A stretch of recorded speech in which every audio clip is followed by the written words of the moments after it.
পরের হক যারা নষ্ট করতেছেন।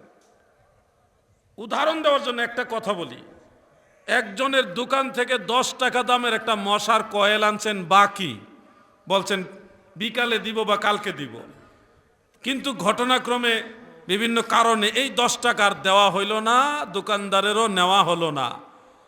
এই বাকি নিয়েই আপনি মারা গেলেন। হাসরের ময়দানে আপনার হজ, আপনার উমরা, আপনার কোরআন তেলাওয়াত, নামাজ কালাম, তসবিহ তাহলিল, দান সাদাকা এগুলির কারণে আল্লাহ তাআলার মিজানের পাল্লার মধ্যে ওজন দেওয়ায় আপনার নেকি বেশি হবে, গুনাহ কম হবে।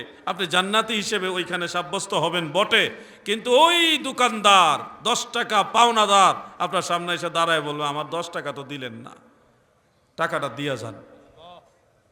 তখন তার এই 10 টাকা দেওয়ার মতো তার কোনো সুযোগ নাই আপনার। এর বিনিময়ে যেটুকু আমল, নেক আমল আপনার আমল নামা থেকে নিতে চাইবে, সেটুকু দিতে আপনি বাধ্য থাকিবেন। সেই লোক জান্নাতে যাওয়ার জন্য যত নেকি দরকার ততগুলি নেকি আপনার কাছ থেকে নিয়ে সে জান্নাতে চলে যাবে, কিন্তু বিপদে পড়ে যাবেন আপনি। 10 টাকা দিয়ে আমি বুঝালাম, এরকম কত মামলা আমাদের জীবনে জড়িত। ডেম কেয়ার কোনো হিসাবই করতেছেন না, কেয়ারই করতেছেন না, যে যেমনে পারেন মানুষের সম্পদ লুটপাট করে খাচ্ছেন।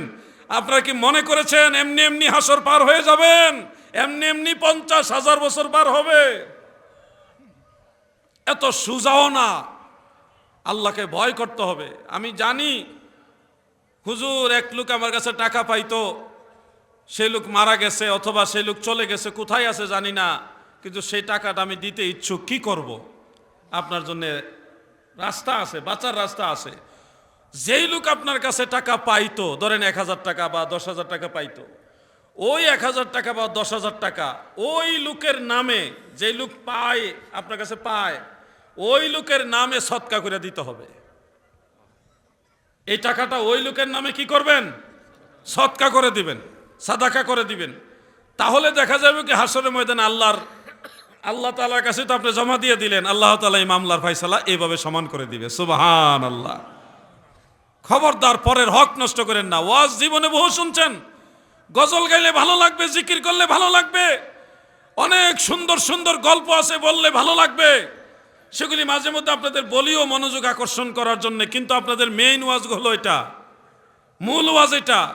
এই ওয়াজটা আপনারা মানবেন, আমিও মানার চেষ্টা করি, আপনারাও মানবেন। ভুল ত্রুটি তো হবেই, কিন্তু চেষ্টা করবেন। আল্লাহ তৌফিক দেন। সবাই বলেন আমিন।